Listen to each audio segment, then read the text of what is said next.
You cannot cross the same river twice as the water is always running. अंग्रेजी में एक कहावत है कि आप एक ही नदी के सेम पानी को दोबारा क्रॉस नहीं कर सकते हैं क्योंकि ये हमेशा बदलता रहता है, बहता रहता है. If that is the reality, how can we apply yesterday's mindset and thinking in facing today's situation or problems?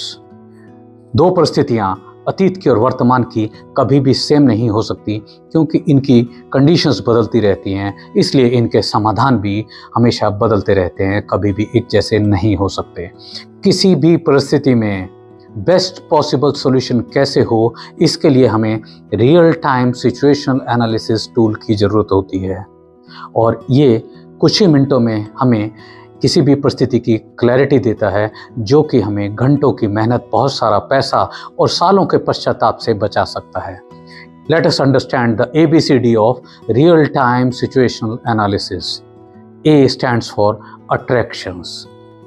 किसी भी परिस्थिति में जो भी अट्रैक्शंस हैं, चाहे वो कंफर्ट, पैसे, ईगो या लेजर को लेकर हैं, उनको हमें क्वांटिफाई करने की ज़रूरत है. अगर हम उन्हें मेजर नहीं कर पाएंगे तो भविष्य में वो हमें मिसलीड करेंगी. और एक बात बहुत ज़्यादा ध्यान रखने की है कि ज़रूरी नहीं है कि हर अट्रैक्शन हमारे लिए फ़ायदेमंद भी हो. B stands for barriers. Directly indirectly कुछ ऐसी चीज़ें होती हैं जो हमारी गति में अवरोधक की तरह सामने निकल कर आती हैं और जो हमें अपने अंतिम लक्ष्य तक पहुंचने में हर संभव कोशिश करती हैं रोकने की. और ये बैरियर्स हमेशा लिस्ट आउट करने चाहिए उनकी गंभीरता के अनुसार, ना कि वो जैसे दिखाई देते हैं. C concentrate on forces. Internal और एक्सटर्नल ऐसे बहुत सारे फोर्सेस होंगे जो कि आपको फेवर करेंगे अपने लिए फेवरेबल कंडीशंस पैदा करने के लिए, और जो अनकंट्रोल्ड एलिमेंट्स हैं उनको आपने अवॉइड करना है, वो आपकी एनर्जी ड्रेन करेंगे. ह्यूमन पोटेंशियल हमेशा अलाइन करने से मल्टीप्लाई होता है, फोर्स से नहीं. And D stands for distraction. आज की डिस्ट्रैक्शन कल का डिज़ास्टर बन के सामने आती हैं.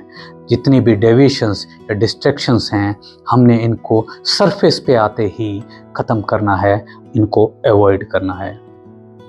ये एक सिंपल सा tool real time situational analysis हमारे करियर, बिजनेस, रिलेशनशिप, लीडरशिप और फाइनेंसेस हर जगह पे हमारे लिए कारगर साबित होता है.